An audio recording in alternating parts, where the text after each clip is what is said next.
So hello guys, কেমন আছো তোমরা? আশা করছি খুব ভালো আছো। আর অনেকদিন পর আমি ভিডিও নিয়ে এসেছি তোমাদের সামনে। আমার এই ভিডিওতে তোমাদের স্বাগতম জানাই। আর এখন আমি দাঁড়িয়ে আছি বেলহর স্টেশনে। আর এই দেখো আকাশের অবস্থা অনেকটা অন্যরকম, আজকে বৃষ্টি হবে মনে হচ্ছে। আমি এখন আছি বেলেরহাট স্টেশনে। স্টেশনের নাজারাটা একটু দেখে নাও। আমি ওভারব্রিজের ওপরে আছি। এ দেখো একদম খালি টু খালি। আর আমি আছি স্ট্যান্ড করে আছি এবং এন্ট্রি করে আছি। তো চলো ফাইনালি শেষ পর্যন্ত দেখতে থাকো।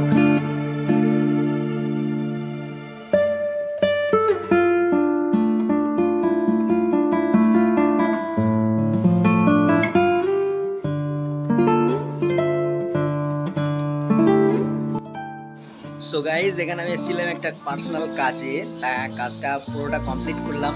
এবার আমি বাড়িতে যাব। তা ট্রেন আসবে কিছুক্ষণের মধ্যে, ততক্ষণ পর্যন্ত আমাদের ওয়েট করতে হবে এখানে।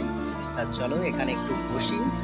কিন্তু তার আগে বলে দিই গাইজ, আমার চ্যানেলে অনেক দিন ভিডিও আসেনি, তার জন্য তোমরা কিছু মনে করবে না। আমি কন্টিনিউ হতে পারছি না, অনেক কারণ আছে। কারণগুলো পরে জানাবো কিছু ভিডিও দেওয়ার পর। আর সেগুলো জানার পর তোমরাও মনে মনে ভাববে যে না, এই কারণে ভিডিও বানানো সম্ভব নয়। আর আমার প্রচুর প্রবলেম হচ্ছে এখন।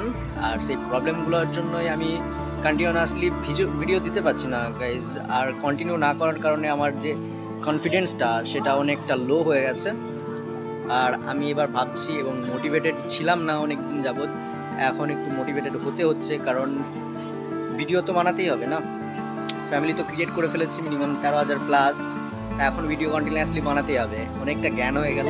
তো চলো বেশি পাট না বকে যাবো আমি, ট্রেনটা আসুক। চলো গাইজ। আর হ্যাঁ গাইজ, একটা কথা না বললেই নাই। আমি এই বেলেরহাট আশেপাশেই ছিলাম, লক্ষ্মীপুরে ছিলাম। ওখান থেকে এখানেও আসা হয়, আবার এখান থেকেও যাওয়া হয়, লক্ষ্মীপুর থেকেও যাওয়া হয়। এই জায়গায় আমি গত 18 বছর থেকেছি, তাই এখানে প্রচুর স্মৃতি জড়িয়ে আছে আমার ওপর।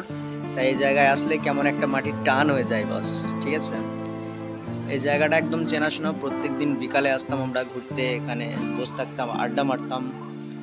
সো গাইজ, মনটা কেমন একটা হচ্ছে। এই সেই বেলেরহাট স্টেশন, যেখানে প্রচুর স্মৃতি জড়িয়ে আছে। বন্ধুদের মিলে স্কুল লাইফের প্রচুর স্মৃতি জড়িয়ে আছে। এখানে প্রাইভেট পড়তে আসতাম এবং বিভিন্ন ধরনের মজ মস্তি করেছি, এনজয় করেছি বন্ধুদের সাথে। কত ফুর্তি করেছি, ঝগড়া করেছি, মারামারি করেছি।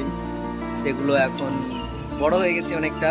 তা ছেলেবেলার স্মৃতিগুলো মনে পড়লে খুব ভালো লাগে। আর এখনও মনে হয় যদি আমরা সেই 8-9-এর স্টুডেন্ট সারা জীবন থাকতে পারতাম তাহলে খুব ভালোই হতো।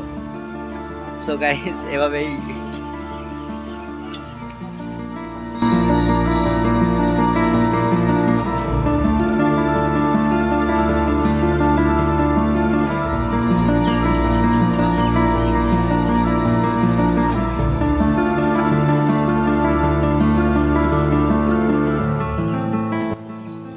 গাইজ, অনেকক্ষণ বসে থাকার পর মনে হচ্ছে এখন ট্রেন চলে এসেছে বেলহর স্টেশনে। তা চলো যাওয়া যাক, বেশি দাঁড়িয়ে থেকে না থেকে।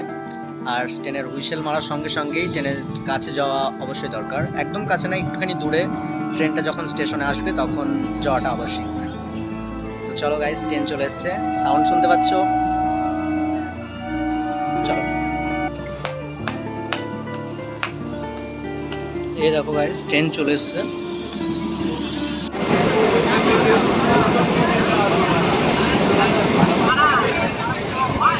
সো গাইজ, আমি এখন ট্রেনে আছি। আর এই দেখো আকাশের আবহাওয়া, মনে হচ্ছে আকাশ ভেঙে পড়লো, বৃষ্টি হবে প্রচুর। আর জায়গাটা খুব সুন্দর লাগছে। আমি চলন্ত ট্রেনে আছি।